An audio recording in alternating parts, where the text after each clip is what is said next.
Chers amis, bonjour, bienvenue dans ce nouvel épisode du Club des Hommes en Noir, le premier de cette année 2019. Et donc j'en profite pour vous présenter tous mes vœux pour une bonne et sainte année 2019 et pour tous ces rendez-vous que nous aurons avec le Club des Hommes en Noir, que vous retrouvez donc autour de moi, monsieur l'abbé Claude Barthes, monsieur l'abbé Guillaume de Tanoirne, monsieur l'abbé Grégoire Cellier, et bien sûr, notre cher laïc de l'étape, Daniel Amiche.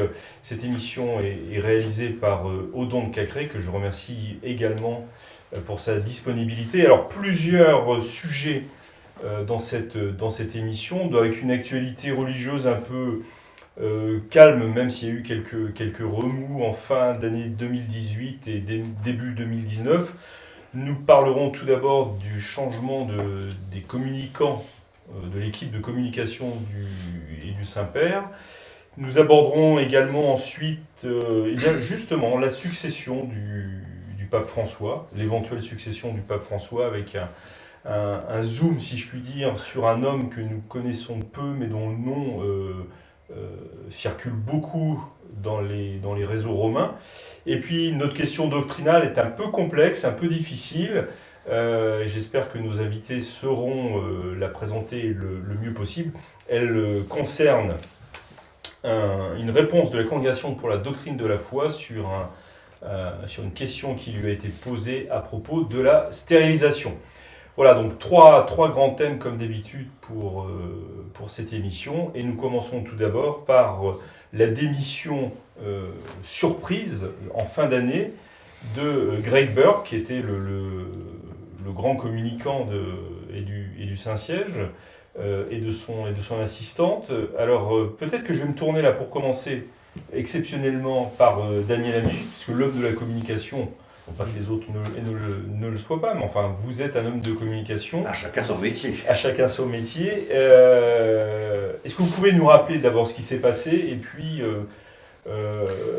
l'importance de ce fait, parce que très franchement quand je l'ai appris, je n'ai pas compris en quoi c'était que ça pouvait susciter autant de commentaires. Or, toute la presse, et même la grande presse en a parlé, ce qui m'a fortement étonné, ce qui amène ce sujet d'ailleurs. Alors, pour parler de cette affaire, il faudrait redire... Non mais le fait d'abord.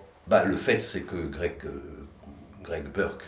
Donc il n'est pas le cardinal Burke. Qui n'est pas le cardinal Burke, qui est un Américain aussi, un jeune homme, c'est quand même...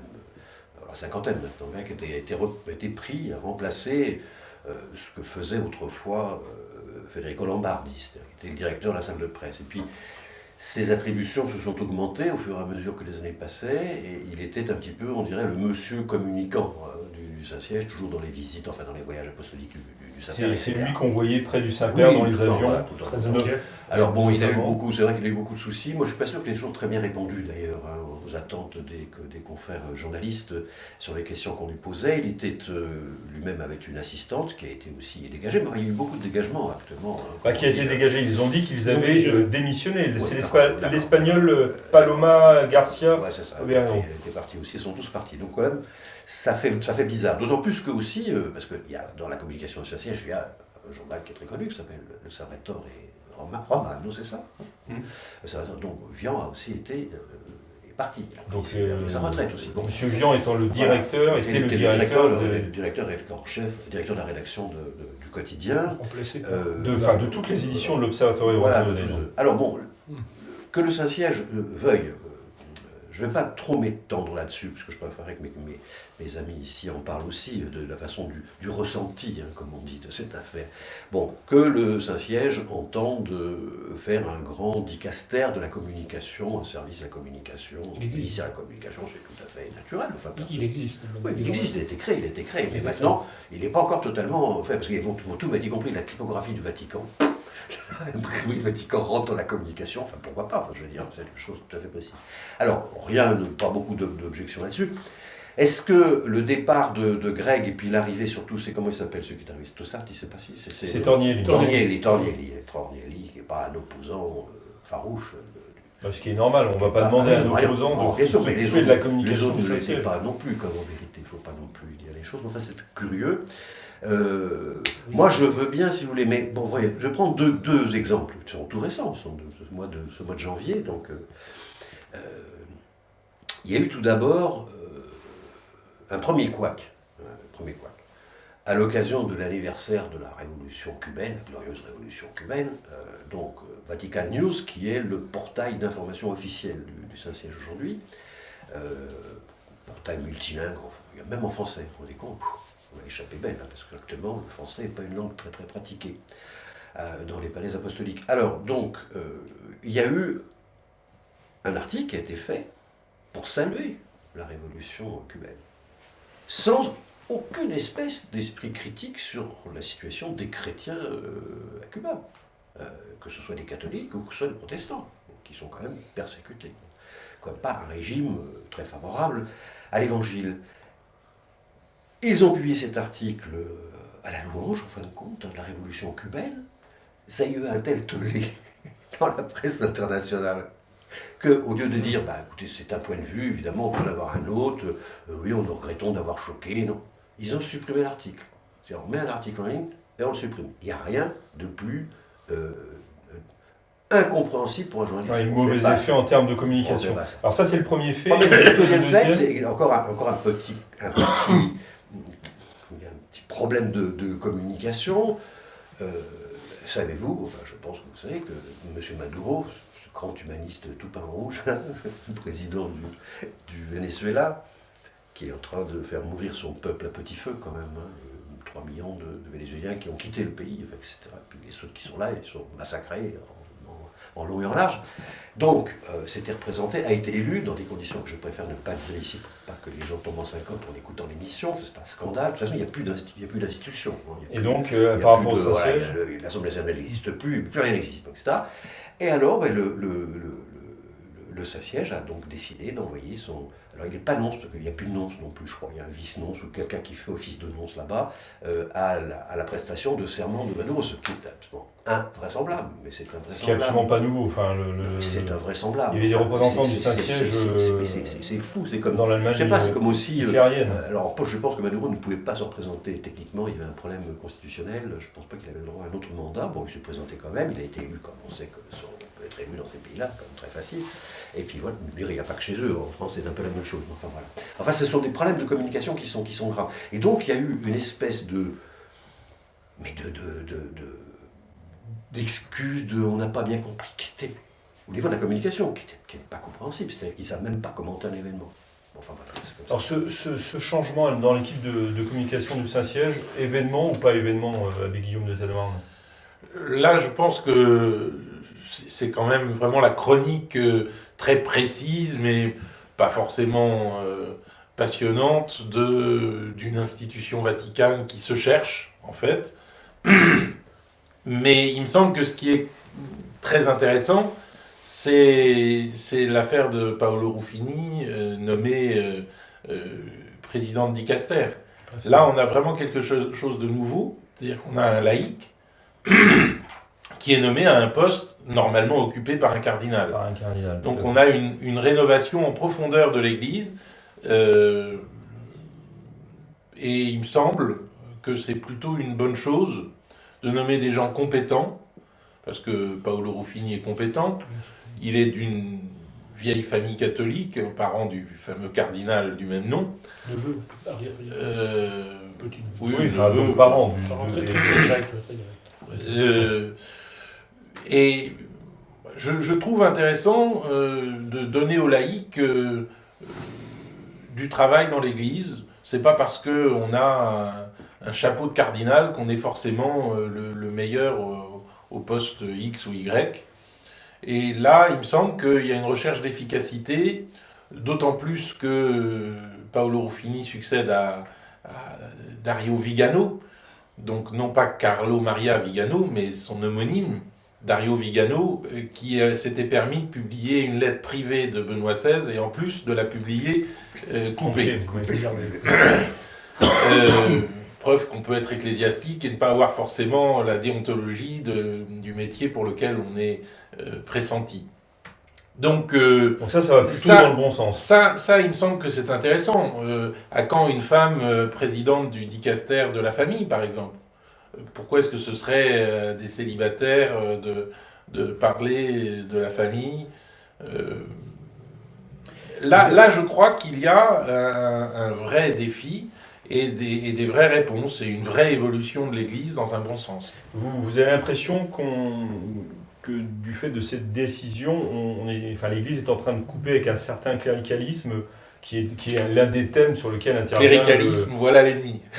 Non, mais c'est l'un des thèmes sur lequel intervient très souvent le pape François. Oui, et je pense que... Donc c'est une conformité avec mine ça. de rien, il met en pratique ses discours, ce faisant, et que c'est une chose digne de remarque.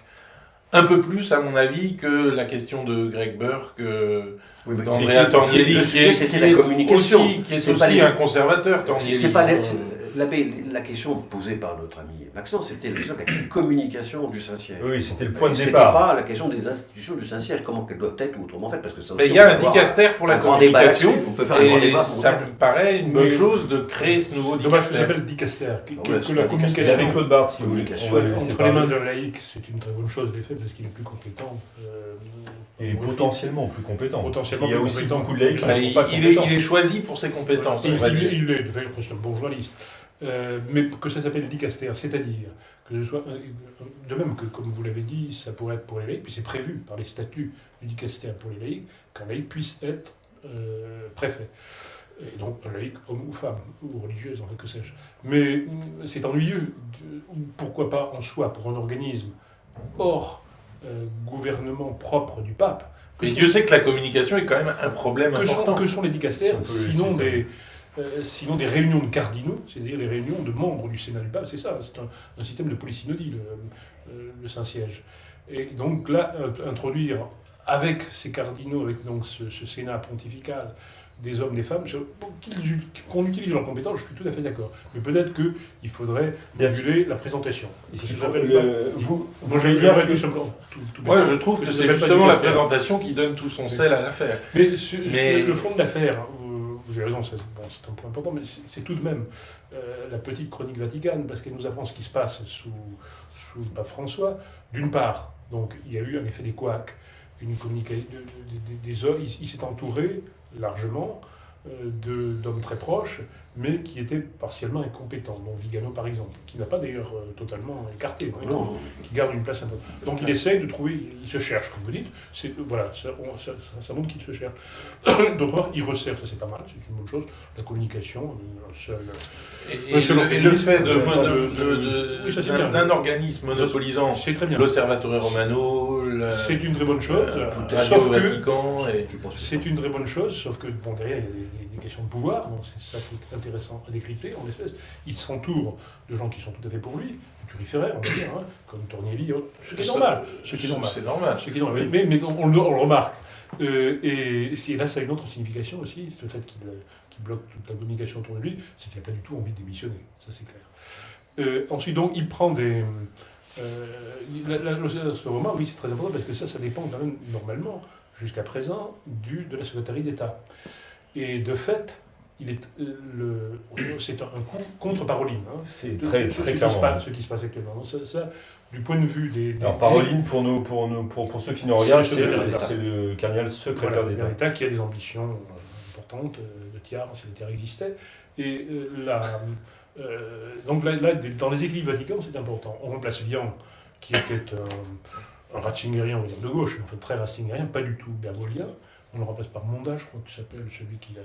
Et tout ça est mis sous la coupe de Ruffini, avec derrière un personnage extrêmement important dans toutes ces affaires de communication, qui est le père Spadaro. Monda, le nouveau directeur de l'Osservatore Romano, est un grand ami dirigé, piloté par le père Spadaro, jésuite, directeur de la Civiltà Cattolica, qui est un des personnages clés du pontificat. Alors voilà, donc c'est intéressant à voir. Mais je me tourne quand même vers le plus sage et de ce groupe, celui qui attend patiemment que je lui donne la parole. C'est pas comme nous. Je dirais, vrai sujet ou pas donc? Je dirais que l'histoire de la curie, depuis toujours, c'est ponctué de crises récurrentes, grandes ou petites, comme l'histoire des gouvernements. En général, c'est ponctué de crises. Donc, ça ne me paraît pas dramatique. Effectivement, il y a des équilibres de pouvoir, il y a des stratégies, il y a des compétences, il y a des échecs, etc., des amitiés, enfin, toutes sortes de choses qui... Des inimitiés, surtout. Voilà, qui expliquent, bon, le pape décide de changer son équipe, de reformater son chose. Ça se changera encore, parce qu'on regroupe des choses, la carpe et le lapin, ça se redivisera, regardez les ministères en France, on regroupe, on redivise. Donc ça ne me paraît pas très significatif en soi, c'est des petits épisodes. En revanche, vraiment ce que j'ai toujours pensé depuis le début de ce pontificat, c'est que le pape François a été élu par le conclave pour mettre de l'ordre dans la curie. Parce que, il faut le dire, Benoît XVI a laissé, c'était la gabegie sous Benoît XVI au point de vue de l'organisation, succédant d'ailleurs à ses prédécesseurs où c'était pas mieux organisé. Il a été nommé vraiment pour mettre de l'ordre, pour vraiment rendre ça efficace, et je ne vois pas qu'il ait rendu ça moindrement efficace. Et là, il est en train d'essayer de rendre plus ou moins efficace la communication, qui n'est quand même que le résultat d'une organisation interne bonne, sur lequel il n'a pas travaillé. Il a cette espèce de commission qui n'a pas produit une vraie réforme correcte et approfondie de la curie pour lui rendre, je dirais, une efficacité telle celle d'un gouvernement moderne, c'est-à-dire avec des réunions régulières de l'ensemble des chefs de dicastère, etc., pour préparer les choses et éviter les couacs de communication, parce qu'il y en a un qui ne sait pas ce que fait l'autre, et je ne pense pas qu'effectivement le pape François ait fait ce travail.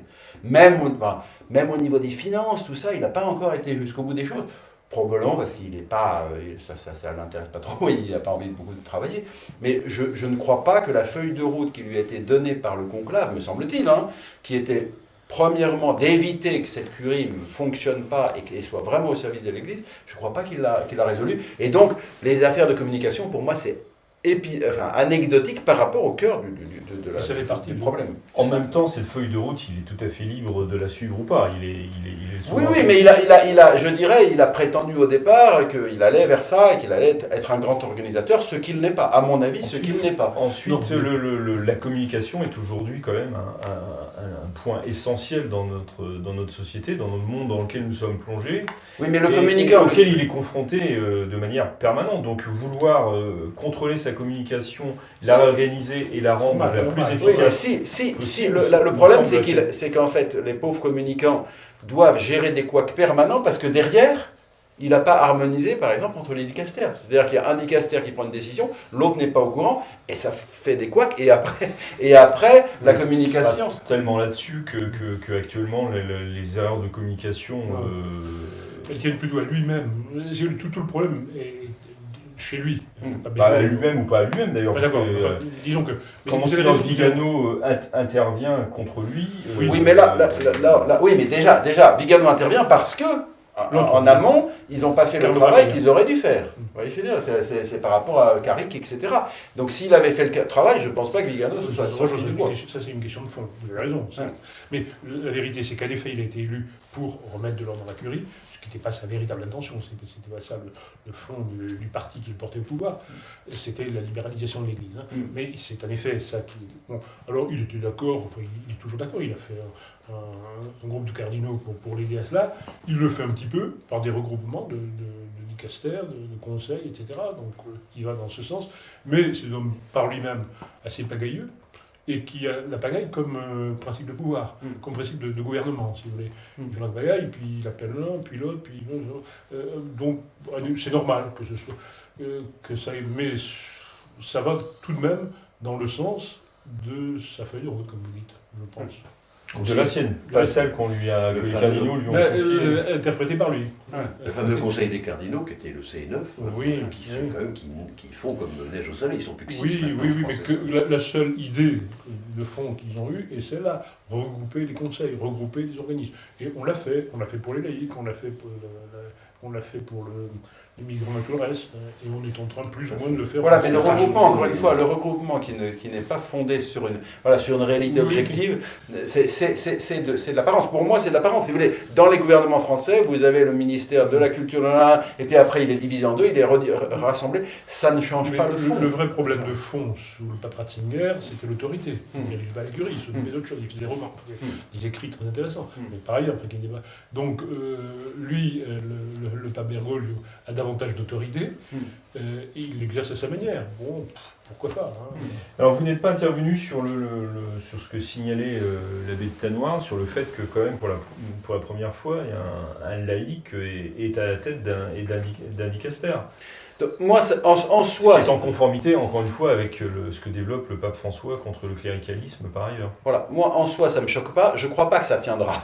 Je ne crois pas que ça tiendra parce que les cardinaux, évidemment, vont revenir au pouvoir parce que c'est quand même eux qui verrouillent, puisque c'est eux qui élisent. Et puis, évidemment, ils n'ont pas envie d'être évincés. Ça paraît logique, et c'est l'histoire. Je dirais, au XIXe siècle, vous avez les prélats qui dirigent l'État romain, donc l'État, pontifical. Et voilà, ils font carrière dans la prélature, et donc on est plus ou moins clair, mais c'est simplement pour des raisons de pouvoir, si vous voulez. Donc je ne crois pas que ça change. Cela dit, qu'effectivement, si c'est de la communication qui n'est pas en soi absolument quelque chose où on a besoin de compétences en théologie absolument, ça ne me choque pas. Maintenant... C'est plus gênant pour les laïcs. Voilà, toute la question... Vous voyez, par exemple, par rapport à la modernité du gouvernement, ils ont une règle à la curie, c'est qu'un cardinal ne peut pas commander un cardinal, contrairement au gouvernement moderne, où un ancien Premier ministre peut redevenir ministre sous un autre Premier ministre. Donc je vois pas comment ils vont gérer même leur truc avec un laïc qui va diriger des cardinaux, si déjà un cardinal ne peut pas commander un cardinal. Or, dans un dicaster, vous avez des cardinaux... C'est beaucoup plus facile. Le problème, c'est l'égalité. Entre cardinaux, ils ne supporteraient pas d'avoir une situation d'infériorité.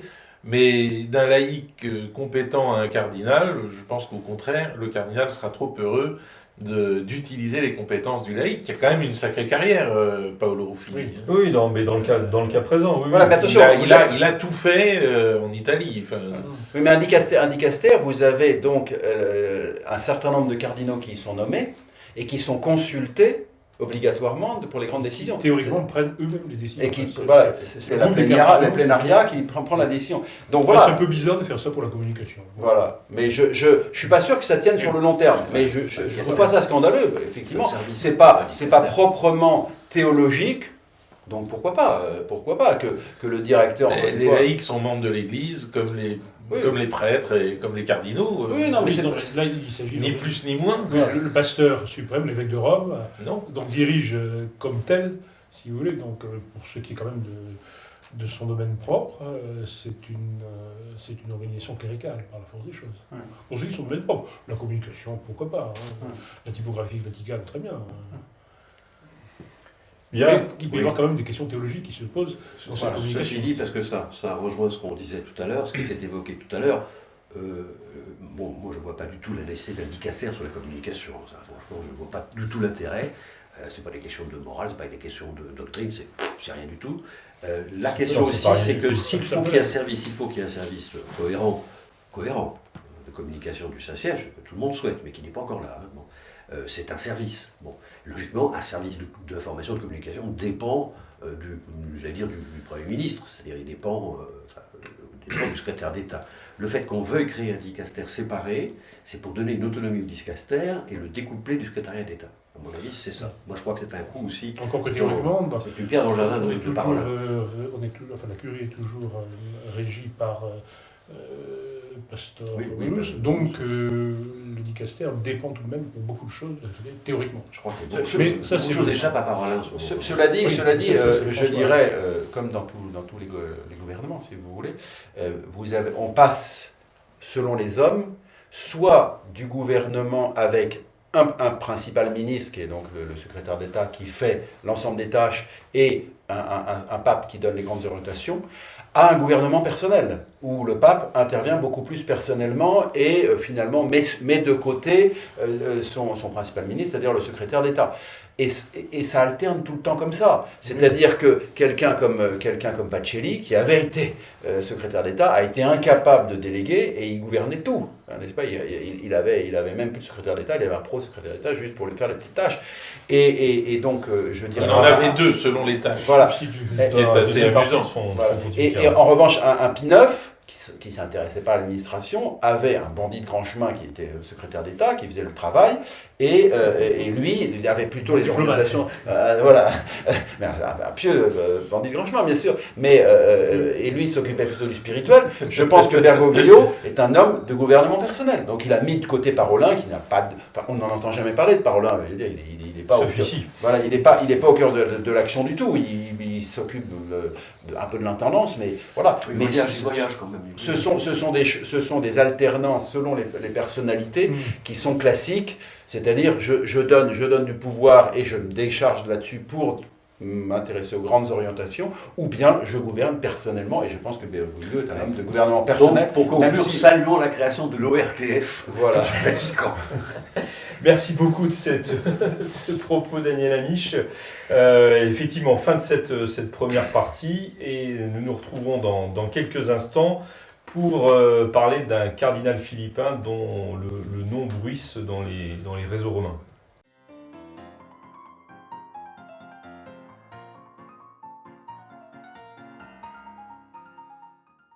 Nous nous retrouvons donc pour cette deuxième partie du Club des Hommes en Noir, toujours avec l'abbé Claude Barthes, l'abbé Guillaume de Tanoire, l'abbé Grégoire Sellier et Daniel Amiche, pour évoquer cette fois-ci un autre sujet, toujours en rapport quand même avec le Saint-Siège, les bruits qui ont lieu dans les couloirs romains. On parle beaucoup, en fait j'exagère, on parle beaucoup à Rome, mais aussi en dehors de Rome, du cardinal philippin Taglé, je vais le prononcer de cette manière, qui fait beaucoup parler de lui. Monsieur l'abbé Barthes, j'en profite, puisque vous êtes là, pour me tourner vers vous, puisque vous sortez depuis quelques mois une lettre d'information et d'analyse sur ce qui se passe justement au Saint-Siège, et dans votre numéro du mois de décembre, de ce petit bulletin qui s'appelle Res Nové, les choses nouvelles, si je ne me trompe pas, vous parlez justement du cardinal Taglé,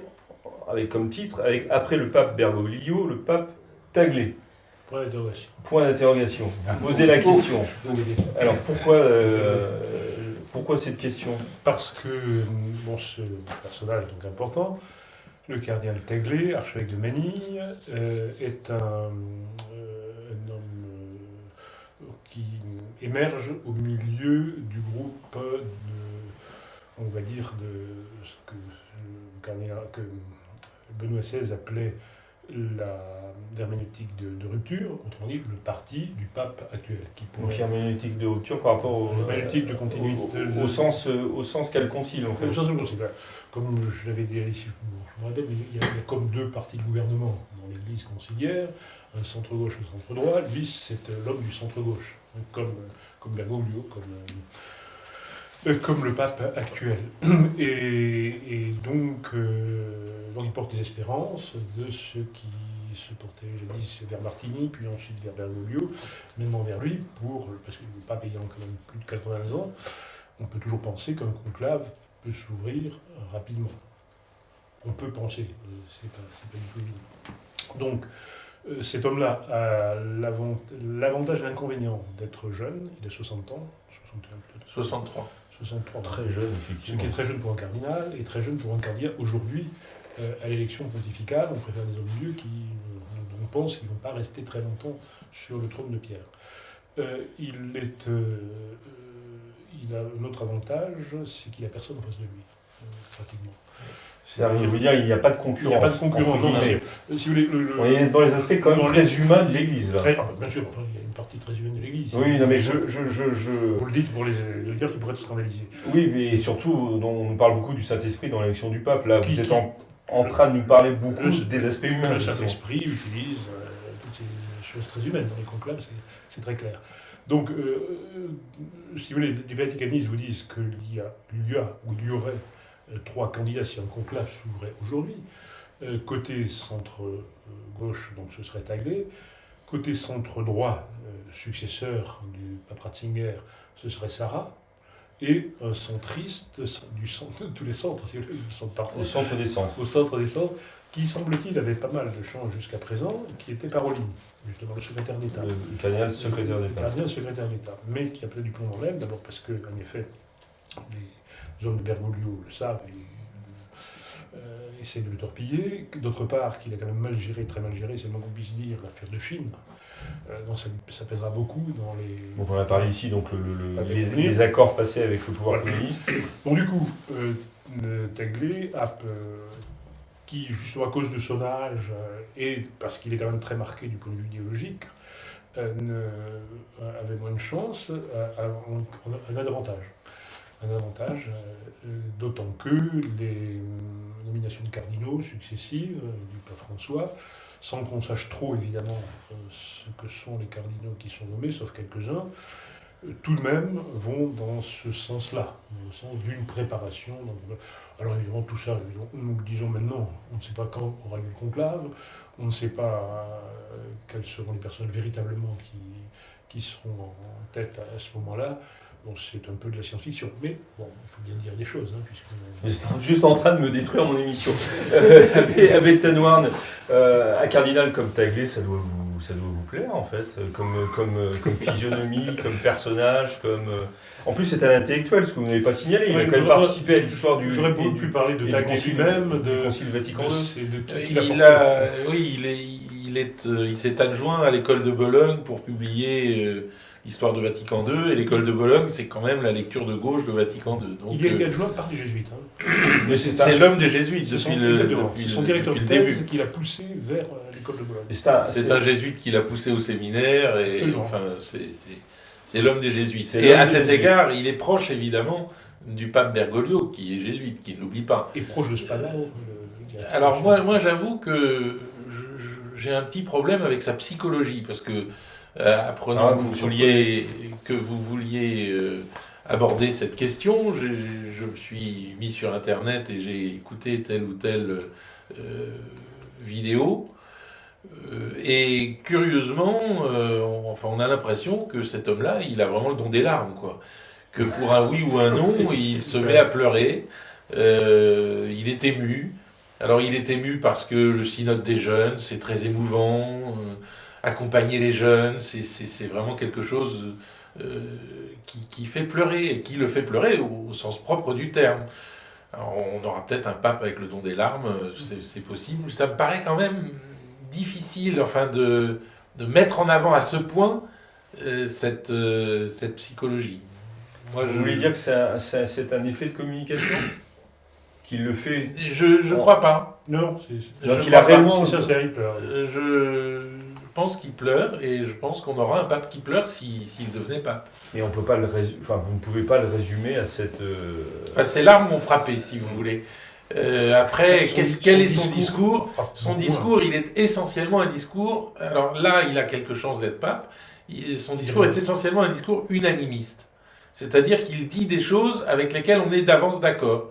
Par exemple, sur les jeunes, que c'est très important d'accompagner les jeunes. Oui, effectivement, on ne peut pas dire que c'est pas important d'accompagner les jeunes. Maintenant, on attendrait de sa part, il est quand même cardinal, une dimension un petit peu religieuse de cet accompagnement. Il se garde bien d'en parler. La dimension religieuse de l'accompagnement, elle est pas soulignée. Il est question alors de ces jeunes merveilleux qui ont Internet, alors que nous jeunes, nous ne l'avions pas. Enfin, c'est un discours fait de banalités qui s'enchaînent les unes aux autres, avec une terrible nécessité. De ce point de vue-là, vous dites qu'il a toutes ses chances. De ce point de vue-là, il a quelques chances. Il a quelques chances parce que qui peut être contre? Mais c'est ce que disait l'abbé Barthes, il n'a pas de vrai challenger. Et il serait dans la continuité, vous pensez? Et je pense qu'il sera d'accord avec tout le monde. Avec les traditionalistes, il sera d'accord. Avec les jésuites de gauche, il est évidemment par naissance d'accord. sur le fond, il sera d'accord avec les juifs de gauche. Mais sur la forme, il est prêt de choses. À tout entendre. Est-ce que l'ABC est lié à ce regard et cette réduction, pardon pour le mot réduction, mais j'en trouve pas d'autre pour l'instant, du cardinal Taglé au don des larmes et aux banalités du discours, qui me paraît quand même un peu réducteur quand même. Alors le don de la larme, effectivement, je dirais le conclave tend maintenant à sortir d'Europe. Il l'a fait avec Bergoglio, qui est de l'Amérique du Sud, et qui est jésuite alors qu'il n'avait jamais été jésuite. Peut-être qu'effectivement il ira vers des gens comme des Philippins ou des gens comme ça, c'est très possible. Alors là, on va avoir des tempéraments qui ne sont pas les nôtres, qui ne sont pas des tempéraments d'Européens un peu coincés. Hein. Donc on aura forcément... Non mais je veux dire... c'est clair, messieurs, vous êtes coincés. Non mais je veux dire, il faut... Si on va vers ces pays-là, déjà Bergoglio, sa façon de prêcher, etc., n'est pas la nôtre, etc., celle de l'Europe. Donc on aura des gens différents, il faut alors qui effectivement peut-être s'exprimeront plus fortement, j'en sais rien, ça c'est une possibilité. Après, effectivement, l'art de ne rien dire est une grande qualité. En politique, c'est une grande qualité. Maintenant, suffira-t-elle pour rallier, je dirais, une majorité du conclave? C'est une autre question, parce que le conclave voudra quand même avoir... Enfin, ceux qui devront le rallier, c'est-à-dire ses opposants. Hein, il ne pourra pas être élu seulement par ses soutiens. Il faudra quand même qu'ils aient quelques garanties, et il faudra qu'ils le leur donnent. D'une façon ou d'une autre, de façon plus ou moins voilée peut-être, mais il faudra qu'ils leur disent quelque chose, parce que sinon ils ne voteront pas pour lui. Ça, techniquement, il faut quand même une majorité importante, et donc il ne peut pas se contenter de ses électeurs naturels. Il y a une transaction, et donc dans la transaction, il faut faire passer un message. C'est pas lui, il a une grande faiblesse, c'est qu'on fera bien sûr monter quand le conclave approchera, c'est que c'est un très mauvais administrateur. Il est considéré comme mauvais administrateur aux Philippines. Au point que, on pense que s'il allait à Rome, il pourrait être remplacé par le Monseigneur David, qui est comme lui, même ligne, et qui irait à Manille. Alors évidemment, après le pape Ratzinger, le pape Bergoglio, avoir encore un troisième pape qui ne s'est pas dirigé, en fait, il dirige à sa manière, c'est-à-dire pas grand-chose. C'est peut-être le destin de l'institution pontificale aussi. Peut-être que dans l'état où on est, ça peut un pape qui règne et ne gouverne pas, parce que ce sera ça, Taglé. Oui, et qui ne gouverne pas et qui a une pensée, on va dire, très faible. Faible à tous les sens du terme, faible parce que, comme vous dites, mais... Voilà, alors il a fait sa thèse sur la collégialité à Vatican II, oui. Donc ça peut être amusant de voir comment concrètement il envisage la collégialité dans l'Église telle qu'elle est aujourd'hui. À part les synodes applaudissements sur lesquels il s'émeut beaucoup, je ne vois pas qu'il ait des propositions pour l'instant. Le plus dramatique, c'est qu'il n'y a personne en face. Le plus dramatique, c'est qu'il n'y a pas de... Il a plus ou moins, on va dire, un programme de pontificat. Bergoglio avait celui de Martini, alors qu'en face, il n'y avait pas. C'était la grande faiblesse, de Ratzinger. Véritablement, il a quand même remporté la mise. C'est que les Ratzingeriens se sont divisés. Oui, mais bon... Ouellet et Scola. Absolument, même conclave de 2005, il a remporté la mise sur un programme de purification morale de l'Église. Et là, il fallait. C'est pas que les cardinaux soient grands amateurs de morale, mais là, il fallait quand même vraiment, quoi. Il a fait largement. On ne voit pas aujourd'hui, bon, le cardinal Sarah a toutes les vertus que l'on sait, mais il n'apporte pas des solutions, quoi. On ne peut pas dire. Oui, rien qui puisse entraîner une majorité. Et plus difficile de donner la parole aux laïcs. Là. Parce que c'est nous. Tout le monde a tous un discours sur les laïcs, enfin surtout vous, hein, qu'on devrait prendre le pouvoir et tout, mais pour prendre la parole... j'ai pas dit prendre le pouvoir, j'ai dit contribuer à l'égalité avec... On a l'impression que c'est la cuisine cléricale dont nous parlons là, et peut-être que... Alors Taglé, je veux dire, moi, est-ce qu'il a une chance un jour d'être pape? Alors je m'entends pas totalement, je vais vous dire. Mais j'observe ce personnage, je veux dire, c'est un prince de l'Église, c'est tout ce que vous voulez, un archevêque et tout, que je suis ni l'un ni l'autre ni le reste. Je trouve l'homme assez pitoyable. Je vais vous dire sincèrement ce que je pense depuis des années, je le trouve assez pitoyable à beaucoup d'égards, pas seulement du point de vue de la liturgie. Assez pitoyable, et surtout actuellement, on ne l'entend pas. C'est le muet aux Philippines. Les Philippines est comme un grand pays, quasiment 90% de catholiques. Enfin, voir aussi le catholicisme philippin, hein, c'est très spécial. Enfin, tout le monde, vous en savez quelques-uns, puisque les uns et les autres ont eu des missions là-bas. Mais aujourd'hui, le pays est dirigé par un président, une espèce de type à front bas, quand même, qui a été élu, qui a été élu, bien élu, je dois dire, par le peuple philippin, pour mettre fin donc à la corruption et mettre fin au ravage de la drogue dans ce pays. Parce qu'on consomme aussi beaucoup, pas seulement de l'eau-bénite, aussi beaucoup de drogue dans le Philippines, semble-t-il. Bon. Et je trouve que ce nouveau président, là, qui est là depuis 3 ans, a peut-être fait quelque chose en matière de lutte contre la corruption, c'est pas impossible. Mais par contre, alors en matière de drogue, là, c'est radical. C'est-à-dire que il y a eu des milliers et des milliers de trafiquants, ou de petits dealers, ou de types qu'on supposait être ou pouvoir devenir. On est vraiment dans la logique Castaner. Vous pouvez devenir, on tape dessus. Des milliers d'assassinats extrajudiciaires. Et l'Église philippine, avec courage et prudence, a dit quand même que c'était des choses qui ne se faisaient pas. David, notamment. Pardon ? Notamment Monsieur David. Oui, voilà, elle dit que on ne peut pas faire des choses pareilles, c'est pas possible. On peut lutter contre la... Et alors, Monseigneur Taglé a instauré le glas. Il a instauré le glas tous les jours. Oui. À 18h. Bien sûr. C'est un glas de protestation au gouvernement philippin. Le président philippin a pris dans le nez l'Église catholique à un point qui est invraisemblable pour le président d'un pays à 90% catholique. Il n'arrête pas mais d'insulter les évêques, les prêtres, de tous les noms d'oiseaux possibles, mais à répétition. On a eu, je ne sais pas, 4-5 prises de position ces 3 derniers mois qui sont insultantes et odieuses. Et là, on n'entend pas beaucoup le cardinal Taglé sur ces questions-là. Donc, s'il n'est pas...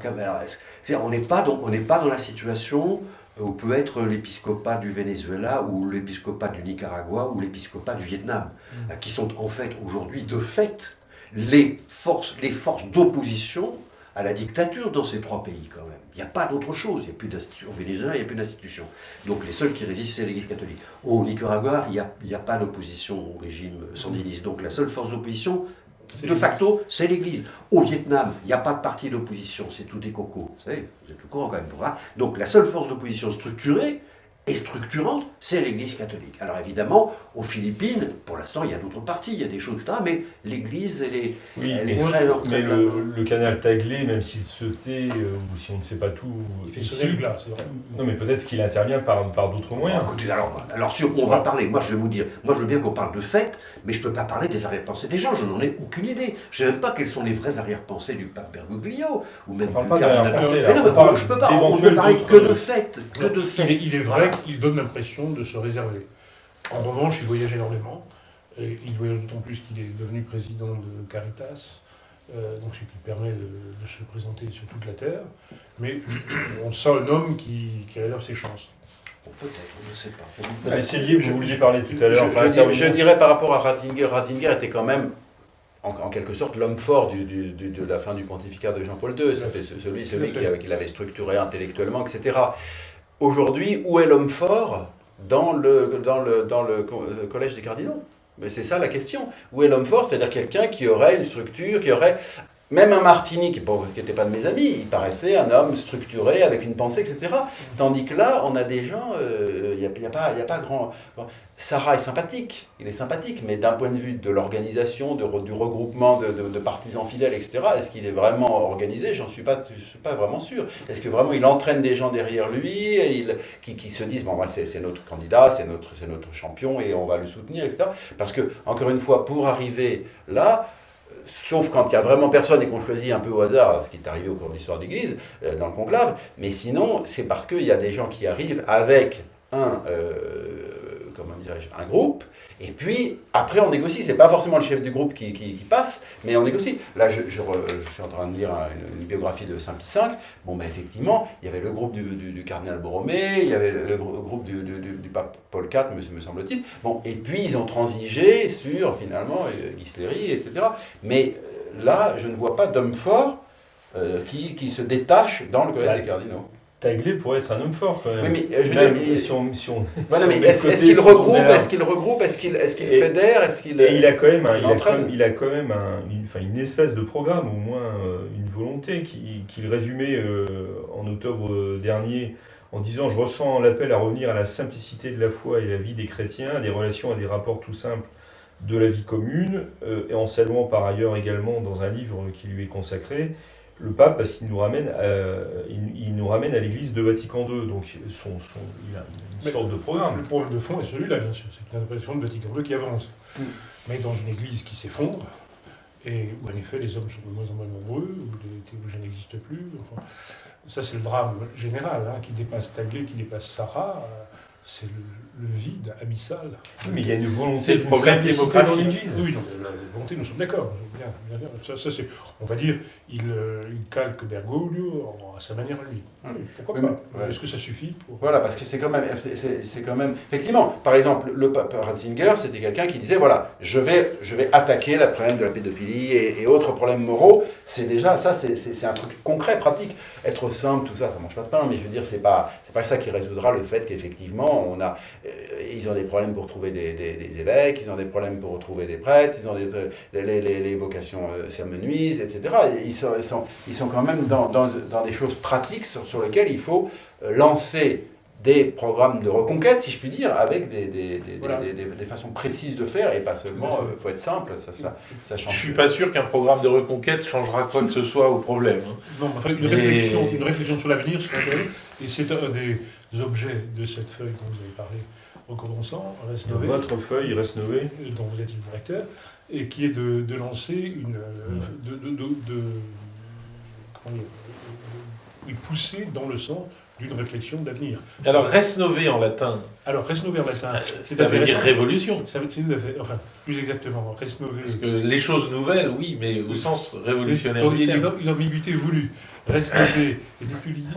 on part de Taglé à Resnové. Parce que dans le langage ecclésiastique traditionnel, en effet, c'est les choses de la Révolution. Quand Léon XIII, Rerum Novarum, l'utilise, c'est dans un sens méprisant, enfin de... oui. Dépréciatif. Dépréciatif, puisque c'est Ouais. les Alors, protestants, en fait. Ensuite, au départ. à partir de... C'est la Révolution. À partir du Concile, avec des nuances, on l'utilise dans un sens, au contraire, mangeur. Et nous avons lu... Contre toute la latinité depuis Cicéron. Enfin, ça n'a pas d'importance. Donc, à l'espèce, le terme est utilisé dans un sens très positif. Vraiment, ce sont des choses nouvelles, complètement différentes, qu'il nous faut pour Est-ce la qu'on vie. peut revenir au cardinal Taglé qui Oui. est quand même, Et justement, mais ça va dans... c'est la caméra qu'il faut regarder, monsieur. Ça va dans ce sens-là, ça va dans le cardinal Taglé, que les cardinaux qui seraient en face de lui doivent réfléchir, c'est très important, sur l'avenir de l'Église, avancer des solutions véritables, quelque chose qui ressemble à un programme dans le monde civil. Et le fait que ce cardinal soit amateur de rock chrétien, personne n'a... Je pense que Ça c'est soulève tout à fait... l'enthousiasme d'aucun Non, d'entre- je pense que c'est tout à fait... Dans- Ça complète sa panoplie. C'est un homme de consensus. Et il n'y en a pas beaucoup, finalement, dans l'Église. Donc il a quand même quelque chose de ce point de vue-là. Et on imagine le pape donnant un concert de rock, ça va être extraordinaire. D'autant plus qu'il est ce pape asiate. Donc, Il y a déjà eu des concerts de rock Au Vatican, me semble, il y a déjà eu. au Vatican. oui, mais en pas avec, présence- pas en avec présence le du pape comme participant. Ah, pas comme participant Ah, direct. Parce que pour l'instant, On a c'est- juste c'est- eu c'est- des cardinaux, c'est je Gisèle ne qui- sais pas la depuis trompette, combien de temps il n'a pas participé plus, à un concert de rock, mais enfin, il participe à des concerts de rock. le Il cardinal. participe, donc il est batteur ou guitariste, ou bien il est simplement assistant? Il danse. Je ne sais pas Non. s'il chante, je crois qu'il chante, mais... Ouais. Bon, bah, c'est sur ces paroles, sur ce cardinal rock'n'roll. Il n'est pas et- nécessaire, mon cher abbé Taloir, d'être un cardinal avec le dos en larmes pour finir dans la salle des larmes. Ah oui. Très Très bien. bon. Donc, nous terminons ce sujet donc, sur ce cardinal rock'n'roll et éventuel pape rock'n'roll. Nous nous retrouvons dans un instant, là pour aborder un sujet beaucoup plus difficile de morale lié à une réponse de la congrégation pour la doctrine de la foi.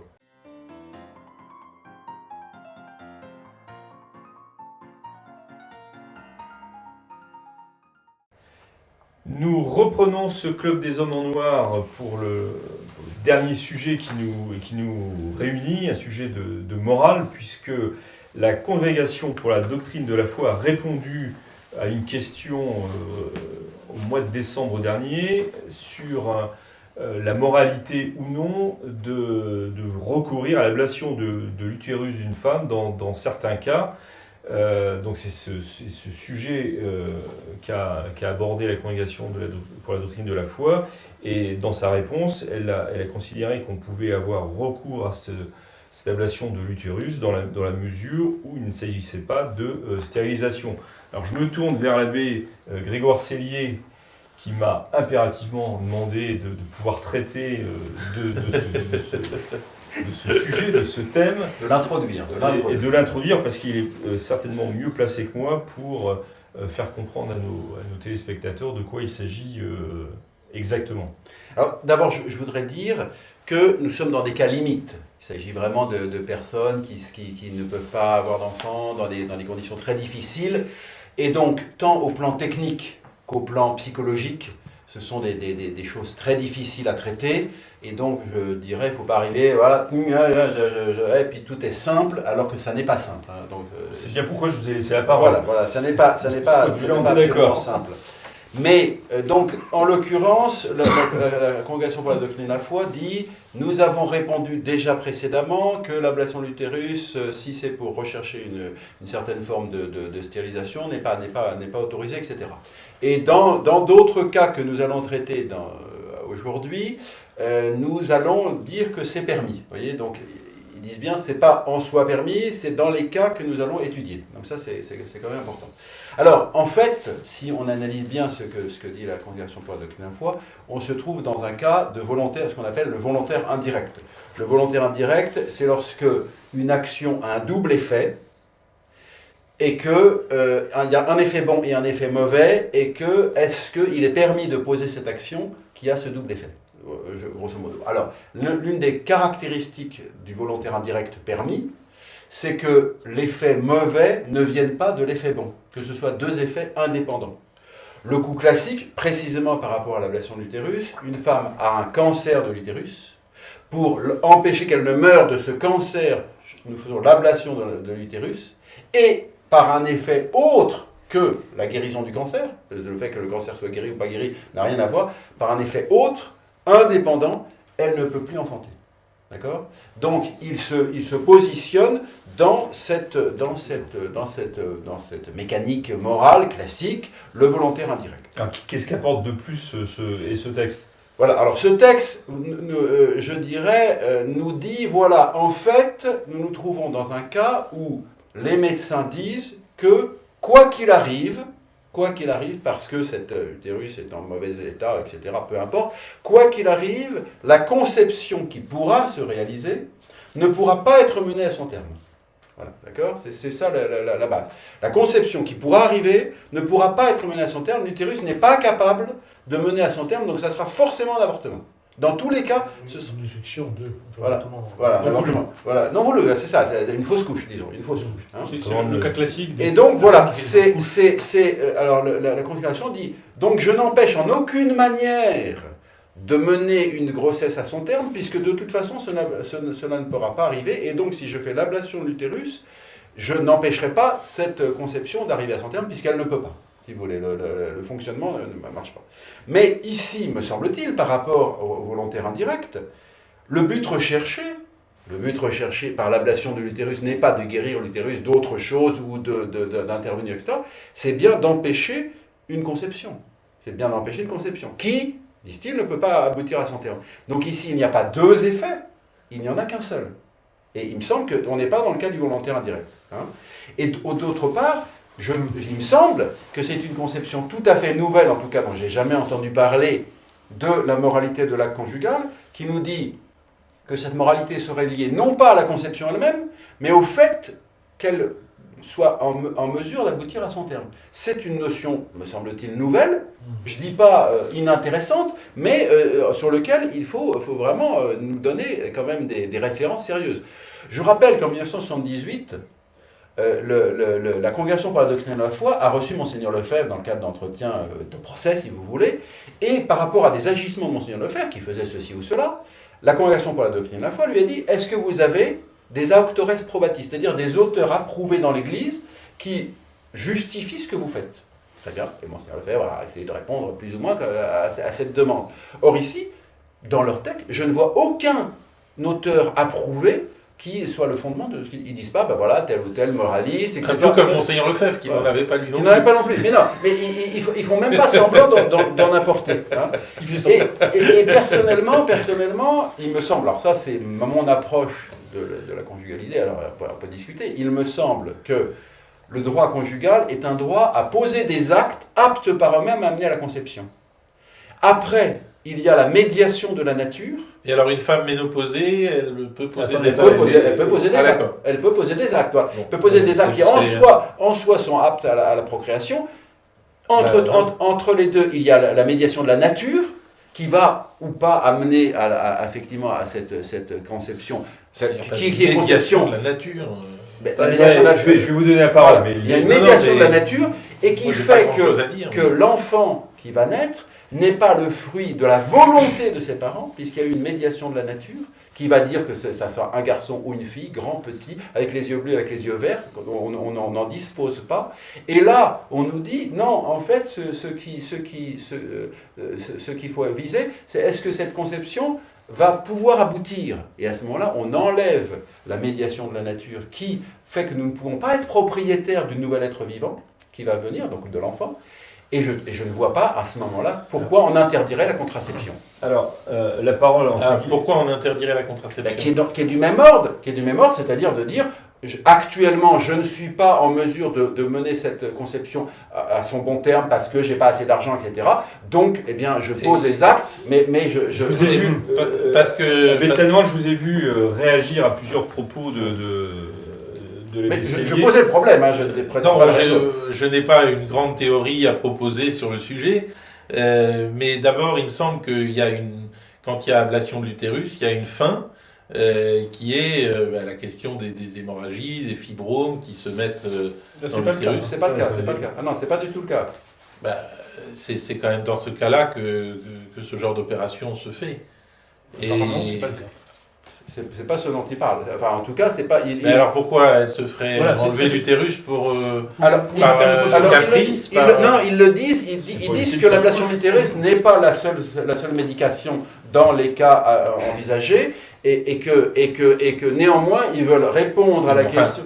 l'ablation de l'utérus couramment, c'est quand même une opération vraiment aujourd'hui assez Apparemment- fréquente. Apparemment, c'est pour éviter les fausses couches. C'est ce qu'on appelle un fibrome. Non, mais c'est Mais oui, mais qui produit des fausses couches, c'est-à-dire que les parois de l'utérus On l'aurait dit sur autre chose. sont abîmées, si vous voulez. Ouais. L'utérus est une poche qui ne peut plus contenir son fruit. Ouais. Et qu'une poche qui ne peut plus contenir son fruit, on l'enlève. Moi, ça me paraît pas absurde. Et je dirais que c'est le contraire qui me paraît absurde. Oui, mais attention, la question est-ce que Le cas n'est pas posé comme ça. Alors, on va peut-être laisser parler. Oui, d'abord, je rassure les auditeurs sur un point qui nous verrait comme ça, par parler d'une décision importante d'une congrégation romaine approuvée par le pape, qu'elle a été approuvée, oui, ça ne veut pas grand-chose, mais peu importe, en forme simple et non pas en forme spécifique qui écarterait toute chose contraire. Bon, alors pour en venir au sujet lui-même, oui, la congrégation ne pose pas vraiment de problème. Elle ne dit pas pourquoi. Apparemment. Oui, mais elle ne dit pas pourquoi, parce que ça va de soi. Ah, C'est-à-dire non. que statistiquement, une opération comme celle-là, Ah non. elle est, dans tous Mais les, elle dit presque pourquoi, dans tous les même. cas, Elle- liée elle- ou à un elle- fibrome si- ou à un si- cancer. elle dit pourquoi Elle dit pourquoi, c'est-à-dire que c'est pour éviter une fausse une couche fausse révision. couche. On connaît, vous avez connu, tout le monde connaît des Mais les fausses femmes couches viennent des qui viennent, fibromes. qui font des Ça, c'est pas précisé. pas, pour le coup. pas des Ça, c'est pas du tout précisé. Non, on connaît des dames qui font des fausses couches à répétition. C'est pas nécessairement. elles donc sont en là, bonne santé par ailleurs. oui, on dit par ailleurs. Donc là, on dit la congrégation va s'inquiéter de ce que sont ces produits de la conception. Là aussi, c'est complètement fou. Ça fait un peu peur, hein, comme on n'est plus en face de moralistes qui règlent les choses comme on le faisait il n'y a pas très longtemps encore. Hein. Donc, est-ce que ce sont des êtres vivants? On ne sait pas trop. Hein. Puisque dans ce cas, la naissance d'un fœtus vivant n'est pas possible du point de vue visuel. Du fait Lisez clairement et à du haute fait, voix, s'il vous du plaît. fait que le fœtus, l'embryon, n'est pas viable, il ne serait pas vivant. Apparemment, c'est ça. Donc, c'est pas très grave, hein, d'après la congrégation, d'empêcher C'est ce qu'on appelle une fausse couche, ça effectivement. s'appelle une fausse couche, mais une fausse couche On ne sait pas à quel degré ça se fait. On appelle fausse couche quand déjà l'embryon est plus ou moins formé. Mais l'éjection très, très courante, et dans bien des cas d'ovules fécondés, premier degré, de deuxième, troisième, quatrième jour, c'est peut-être ça qui se passe, on ne sait pas. Et si c'est ça, donc, est-ce que ce sont quand même des embryons ou potentiellement vivants? Normalement, si on les éjectait volontairement, ce serait un avortement. Là, où est le péché? Puisque ça se fait involontairement. Qu'est-ce qu'on veut régler chez cette femme? Vous dites... Là, on veut régler une fatigue considérable, on peut régler une... des hémorragies, comme le Christ a guéri l'hémorroïde. On ne parle pas du tout d'hémorragie là, dans le cas. On peut on aussi imaginer que ça lui provoque un traumatisme psychologique. Ça, on connaît aussi. Enfin, voilà, mais à ce moment-là, on résout la question de la conception et non pas la question d'un organe malade par ailleurs. Je veux dire, encore une fois, c'est ça toute la question. À ce moment-là, vous préconisez la pilule, vous? Non, je ne présume que... Ce que la congrégation je ne sais pas, vous préconisez quoi? Moi, non, mais quoi et dans quel cas? Mais bon, la congrégation elle-même le dit à la fin. Et c'est en effet la bonne solution. Si vraiment il y a un problème pour cette femme, la solution, c'est l'usage des périodes infécondes. Voilà, tout simplement. La question, c'est qu'ils ne disent pas, effectivement, vous dites, si l'organisme est malade et potentiellement dangereux... Le recours aux périodes infécondes, ça n'empêche pas que l'utérus puisse être... C'est ce que dit la congrégation. C'est pour ça que votre maladie, c'est pas évident. On aurait pu dire ça aussi, dit la congrégation. Mais moi je dis oui, c'est ça qu'il fallait dire. Tout simplement. Mais la question, c'est ils ne disent pas, voilà, l'utérus est malade, menace la santé de la femme, et il faut faire l'ablation. C'est pas ça du tout qui donne. Je sais pas, c'est ce que j'ai cru lire. Non, justement, il ne donne pas cette... Ce que dit clairement la congrégation, c'est que ça n'exclut pas d'autres options, et il est mis entre parenthèses, par exemple, le recours à des périodes infertiles ou l'abstinence totale, vous voyez oui, mais qui ne règle pas tout. Parce que justement, ils paraissent dire que ça règle tout. Non, ils ne le disent pas. Là, si vous voulez être dans la littéralité, il est clair que c'est pas dit que ça règle tout. Ils disent que ça peut être une solution. Mais par exemple. De plus, la réponse à ce doute n'affirme pas que la décision de pratiquer l'hystérectomie soit toujours la meilleure, mais seulement qu'il s'agit, dans les conditions susmentionnées, d'une décision moralement licite, qui n'exclut pas d'autres options. Et on rajoute en plus, qui complique, qu'on pourrait... il appartient aux époux, par un dialogue avec les médecins et un guide spirituel, de choisir la voie à suivre, en appliquant les critères de gradualité, parce que la gradualité qu'ils vont faire là. Oui, alors là, je me suis dit, l'abbé Barthes a vu rouge.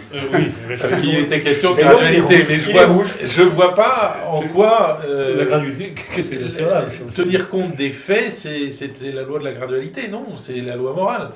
En morale, les faits sont principes, comme dit Aristote. Oui, mais dans la gradualité, on va progressivement vers le bien. Ce qui, en effet, on peut conseiller à quelqu'un qui est dans le péché, qu'il aille vers le bien, et quand il est vraiment véritablement converti, il se confesse. La mauvaise gradualité, c'est de dire, bon, il est déjà en chemin vers le bien, on lui donne déjà la solution. Mais peu importe, pourquoi là, la gradualité, ou bien oui, ou bien non. On pratique pas. C'est comme d'ailleurs l'usage de la pilule contraceptive. La gradualité, ça veut dire qu'on la coupe en deux, en trois, en quatre.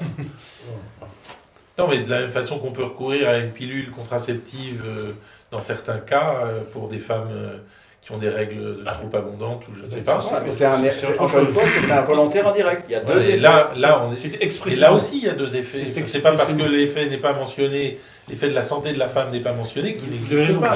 Une femme ne se fait pas opérer, ne se fait pas enlever l'utérus comme ça par un simple caprice.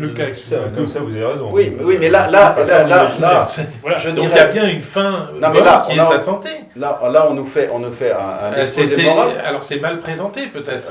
Dans lequel les fondements ne sont pas donnés. C'est quand même un petit peu ennuyeux. C'est pour le moins ennuyeux. Dans lequel on ne dit pas, voilà, il y a effectivement une maladie de l'utérus qui réclame son ablation pour que la santé de la femme soit préservée. Mais si c'est le fait qu'il y ait des fausses couches... Si c'est enlever l'utérus pour enlever l'utérus, là je suis d'accord avec vous, c'est complètement absurde. Voilà. Non, mais attention, c'est l'enlever pour empêcher les fausses couches. Pour empêcher les fausses couches, d'accord ? Ça c'est clair dans le texte. Oui, or ça, ça c'est pas un motif. Ça n'est plus... Il n'y a plus de volonté indirecte, puisque ce qui est directement recherché, c'est empêcher la conception. Vous êtes d'accord? Ah bah oui. C'est ça la question. Soit on enlève l'utérus pour empêcher la conception, et à ce moment-là, on se trouve devant un cas de... C'est Pour plus du empêcher la fausse couche, c'est pas empêcher la conception. Eh ben si, c'est un peu... La meilleure façon Si. d'empêcher la fausse couche, c'est d'empêcher la conception. conception. Oui, d'accord. Ouais, ouais, Et voilà, C'est radical. En l'occurrence, par effet, oui. Effectivement. en l'occurrence, on enlève l'utérus pour empêcher que un enfant se démarre. C'est ça la question. C'est ça la question. Or, là, on n'est plus dans le volontaire indirect. On n'enlève plus. Vous aimez bien le volontaire indirect. Non, mais c'est la base. Là, C'est la base morale. Là, c'est la C'est base ce qu'il a morale. appris à Econ, c'est pour ça. Non, mais c'est la base morale. Non, mais je veux dire, le volontaire indirect, c'est Vous êtes passé avec c'est un vos- classique. C'est un classique de morale et Oui, qui est mais j'ai utilisé appris ici. ça aussi. Et qui est utilisé ici, c'est clair. Mais, or, me semble-t-il, il n'y a pas de volontaire indirect là. Il y a un volontaire direct. Il y a une volonté d'aller mieux de la part de la femme qui accepte ou qui demande cette opération, ça me paraît évident. Oui, mais elle allait mieux par le fait C'est pas qu'elle fasse- juste d'éviter les enfants, il y a des tas de manières d'éviter les enfants qui ne sont pas forcément licites, mais qui sont beaucoup moins onéreuses que de se faire enlever. Oui, mais là, elle cherche à être licite. Puisqu'on est dans une On pose la question. c'est vraiment des gens qui cherchent à être dans la morale catholique. Sinon, effectivement, c'est très simple de résoudre le problème, si je puis dire, mais ils n'ont pas besoin de l'autorisation du Vatican pour le faire.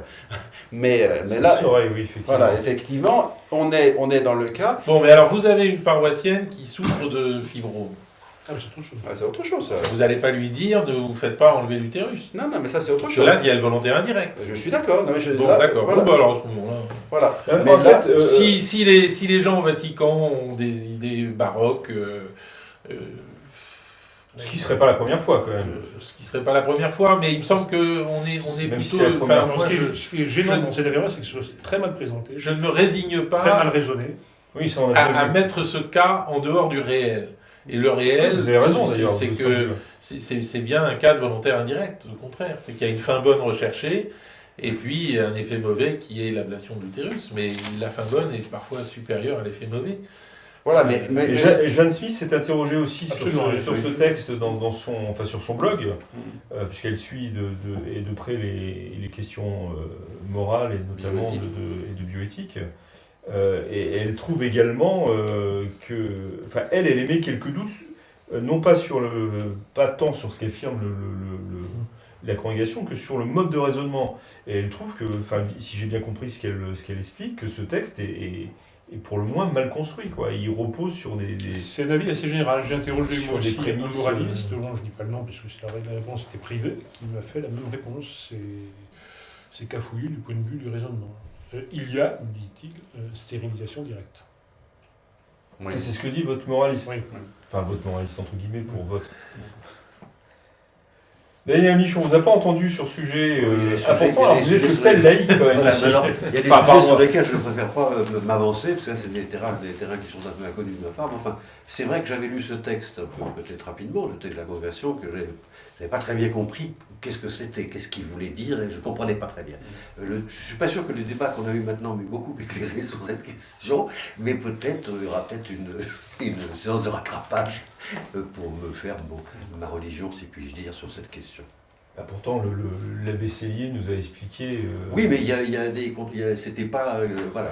Il y a des contradictions. Je pense, voilà. Alors, C'est je pas pense- clair. Je pense que si on n'est pas d'accord sur un texte, c'est sans doute parfois souvent parce que le texte est mal écrit.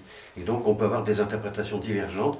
Mais encore une fois, Je autant pense qu'il est je mal peux connaître pensé. le point de vue de l'abbé Tanoir, de l'abbé Cellier ou de l'abbé Barthes, mais je ne sais pas quelles sont les arrière-pensées de ceux qui ont rédigé ce Non, texte. mais les arrière-pensées, S'ils bien l'ont sûr. écrit avec la main ou avec les pieds, je peux pas savoir. Voilà. Non, mais vous avez lu le texte quand même, donc Oui, bah oui, bien de sûr. ce point de vue-là, vous Bien sûr. pouvez... C'était un devoir, on est obligé. Effectivement, en plus, il y a ce côté que l'abbé Tanoir n'avait pas forcément vu et qui est difficile à voir. Non, mais je veux dire, du fait qu'ils disent, oui, nous avons déjà répondu à certaines questions sur le même sujet, ça paraît parallèle, mais ça ne l'est pas. C'est pas très très clair.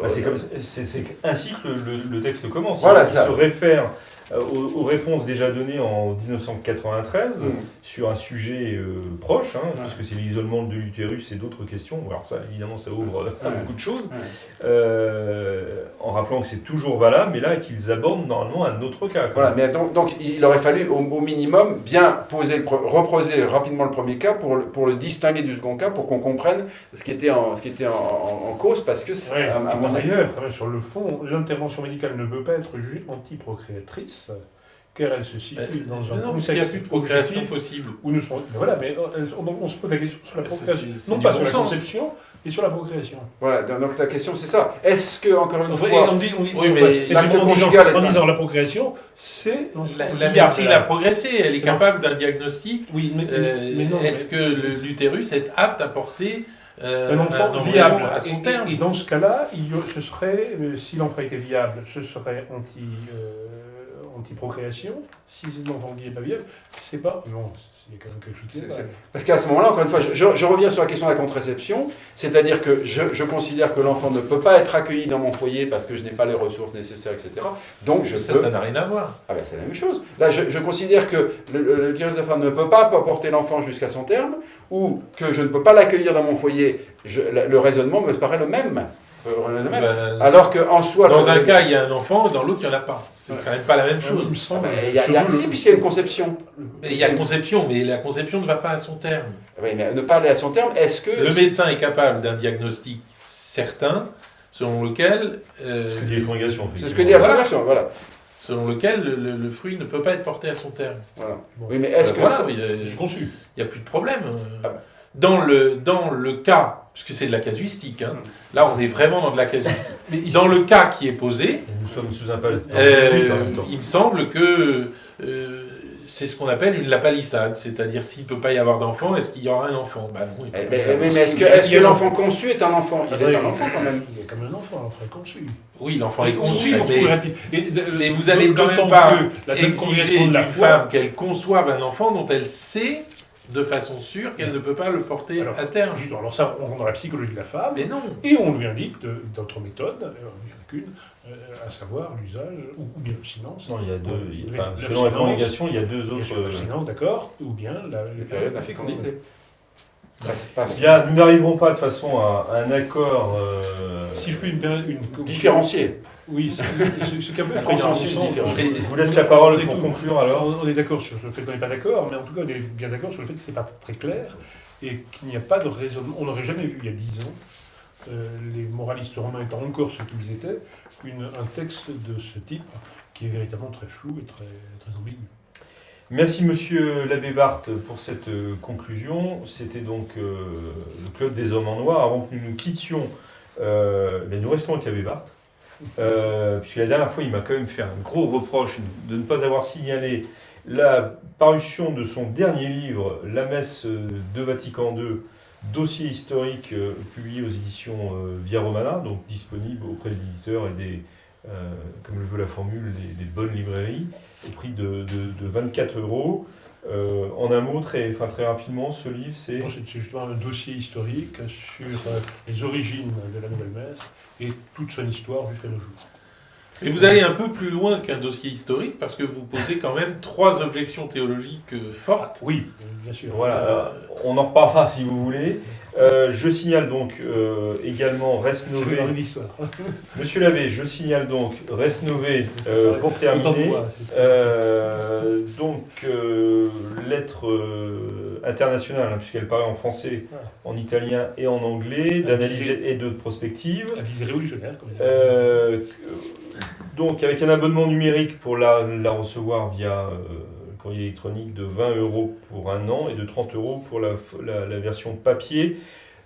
Pour vous abonner, tout simplement, une adresse courriel va s'inscrire à votre écran. N'hésitez pas à demander au moins un exemplaire de découverte et puis éventuellement à vous abonner par la suite. Vous retrouverez notamment, mais vous n'êtes pas le seul, les analyses de l'abbé Claude Barthes. Nous nous retrouvons le mois prochain pour un nouvel épisode du Club des Hommes en Noir avec certainement d'autres intervenants. D'ici ce prochain rendez-vous, que Dieu vous garde.